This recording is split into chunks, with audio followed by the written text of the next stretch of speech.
Good morning student. STC second year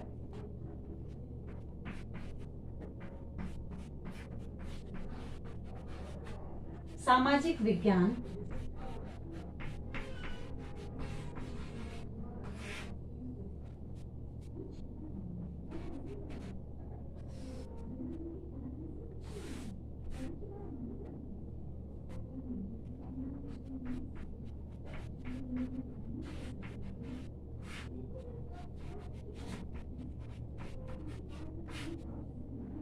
इसमें हमारी जो इकाई 5th चल रही है,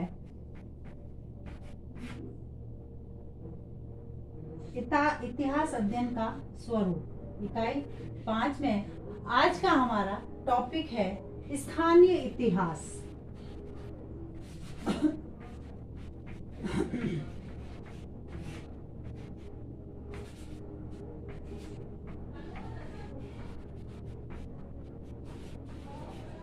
स्थानीय इतिहास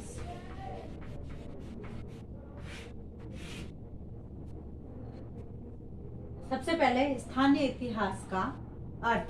स्थानीय इतिहास होता क्या है? जैसे ही नाम से ही पता चल रहा है कि स्थानीय इतिहास का अर्थ है उस स्थान के इतिहास से है जहां हम रहते हैं या फिर जहां हम निवास करते हैं, स्थानीय इतिहास कहलाता है। स्थानीय इतिहास में उस स्थान विशेष की जो ऐतिहासिकता का प्रमुख रूप से वर्णन होता है। स्थानीय इतिहास राष्ट्रीय इतिहास का इतिहास रूपी श्रृंखला की एक कड़ी होती है, जिसको पृथक करने से जो हमारा राष्ट्रीय इतिहास है वह राष्ट्रीय इतिहास बिखर जाता है।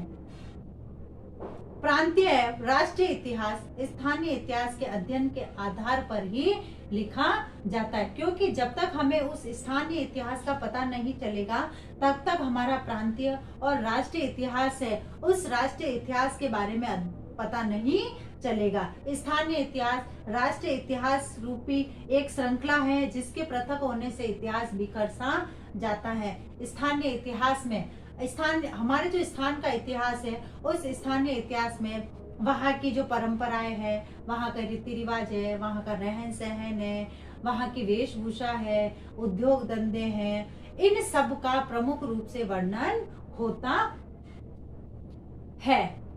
स्थान विशेष तथ्यों के जो चातुर्दिक कार्यों पर प्रकाश डालता है।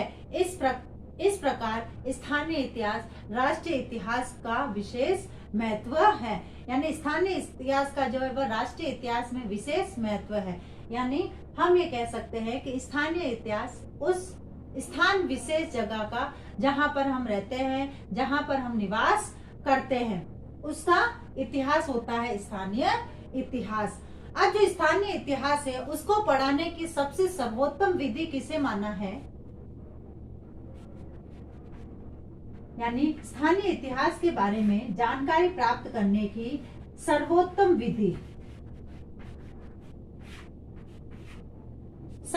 विधि किसे माना है? वह है स्रोत विधि। स्रोत विधि के माध्यम से हम स्थानीय इतिहास के बारे में पता कर सकते हैं।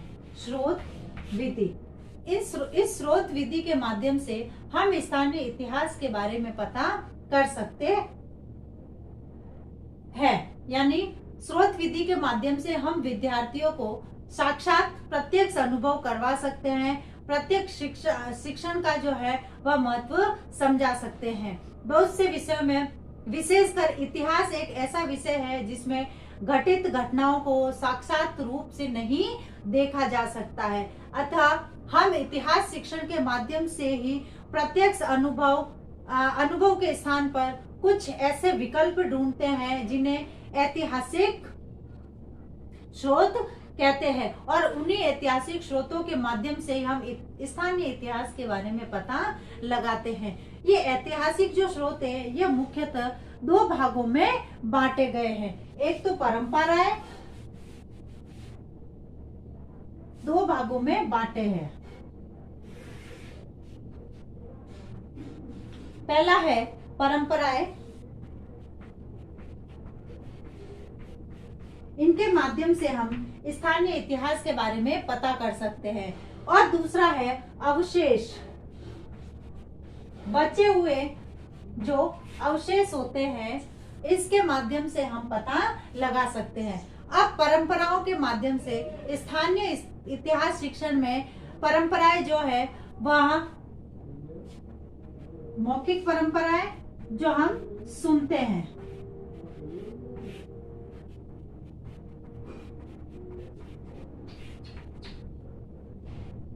लिखित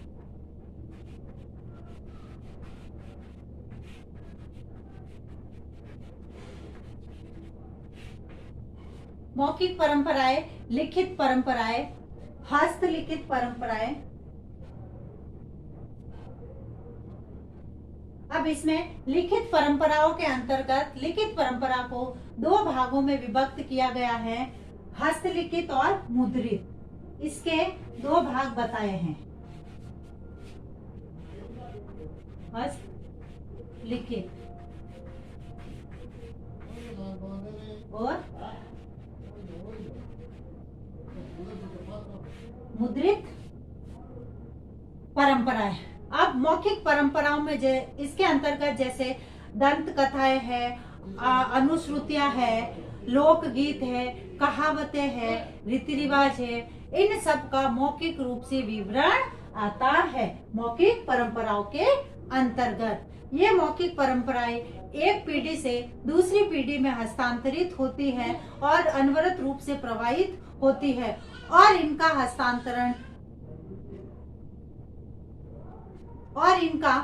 हस्तांतरण इसी रूप में युगों से होता आ रहा है। एक पीढ़ी से दूसरी पीढ़ी में मौखिक परंपराओं का हस्तांतरण होता है और ये हस्तांतरण कई युगों से होता आ रहा है। उसके बाद है लिखित परंपराएं जो कि दो रूप में उपलब्ध है, जैसे हस्तलिखित और मुद्रित। अब हस्तलिखित जो है जैसे लेख है, डायरिया है, पत्र है, संध्या है, यात्रा विवरण है, यात्रा वृतांत है, ये सब किसके अंतर्गत आएंगे? लिखित परंपराओं के अंतर्गत, जिससे हम इन सब के माध्यम से हम इतिहास के बारे में जानकारी प्राप्त करते हैं। उसके बाद जैसे मुद्रित जो है, मुद्रित परंपराएं है, जैसे इनमें शिलालेख है, सिक्के है, समाचार है, कानून है, प्रतिवेदन है, इन सब के माध्यम से हमें स्थानीय इतिहास के बारे में पता चलता है। फिर है जैसे तीसरा और बताया इसके अंतर्गत चित्रात्मक परंपराएं।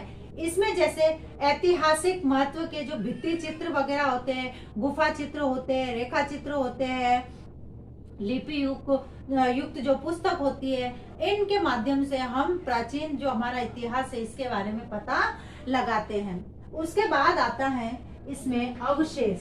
अब अवशेष के अंतर्गत जैसे इसमें दुर्ग आते हैं, दुर्ग महल, दुर्ग आते हैं, महल आते हैं, भवन आते हैं, पुराने मंदिर आते हैं, हवेलियां, आभूषण,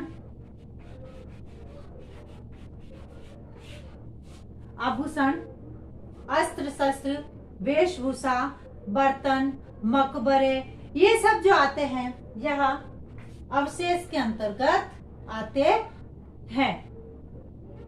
अब जब स्थानीय इतिहास को स्रोत विधि से पढ़ाने के लिए जो है शिक्षक जो है निम्नलिखित जो है तथ्य है, कुछ बातों का ध्यान रखना आवश्यक है, जिसके लिए सबसे पहले है जैसे स्थानीय क्षेत्र का छात्रों के सहयोग से सर्वेक्षण किया जाना चाहिए, क्योंकि वहाँ के जो विद्यार्थी है वहाँ की जगह से भलीभांति परिचित होते हैं। फिर सर्वेक्षण के समय समस्त ऐतिहासिक महत्व के स्रोतों को नोट करना चाहिए। जब सर्वेक्षण के समय जब हम देखने जाते हैं तो उस समय जो ऐतिहासिक जो स्रोत है, उन ऐतिहासिक स्रोतों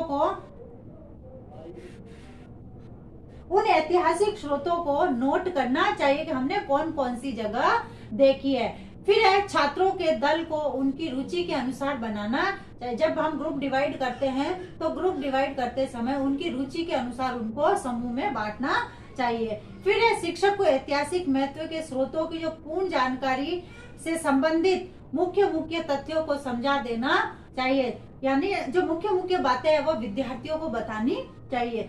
फिर है ऐतिहासिक स्रोतों में फोटोग्राफ आदि लेने के लिए एक मौखिक परंपरा को टेप कर लेना चाहिए, यानी मौखिक जो परंपरा उसको रिकॉर्ड कर लेना चाहिए। उसके बाद है स्रोतों का गहन अध्ययन करके उनसे प्रकट तथ्यों का वर्गीकरण, ऐतिहासिक महत्व के निष्कर्ष का निकालना चाहिए, यानी जो उसका स्रोतों का हम अध्ययन करते हैं स्रोत विधि के माध्यम से जब देखने जाते हैं तो उसका लास्ट में निष्कर्ष निकालना चाहिए। उसके बाद लास्ट में जो हम चीज देख चुके हैं उसका लास्ट में इतिहास का स्थानीय इतिहास को प्रतिवेदन के रूप में लिखना चाहिए। आज हमने कौन कौन सी जगह देखी है, उस जगह पर क्या क्या देखा है, कौन सी जानकारी प्राप्त की है। इस प्रकार स्रोत विधि के माध्यम से इतिहास का शिक्षण कराने छात्रों में अनुसंधानात्मक प्रवृत्ति जागृत होती है और उन्हें स्थानीय स्तरीय इतिहास के प्रति रुचि जागृत होती है, जिससे कि वह उस स्थान विशेष के प्रति रुचि जागृत करके वहां का इतिहास जानने की कोशिश करते हैं। अब है आज का आपका गृह कार्य।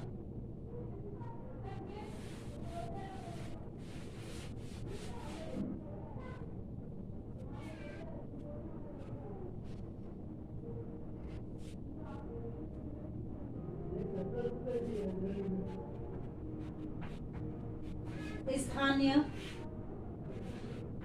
इतिहास का अर्थ बताते हुए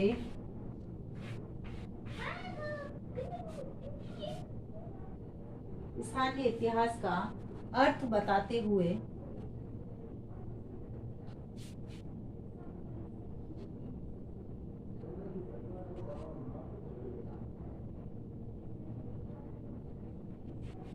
इसके अध्ययन की विधि बताइए।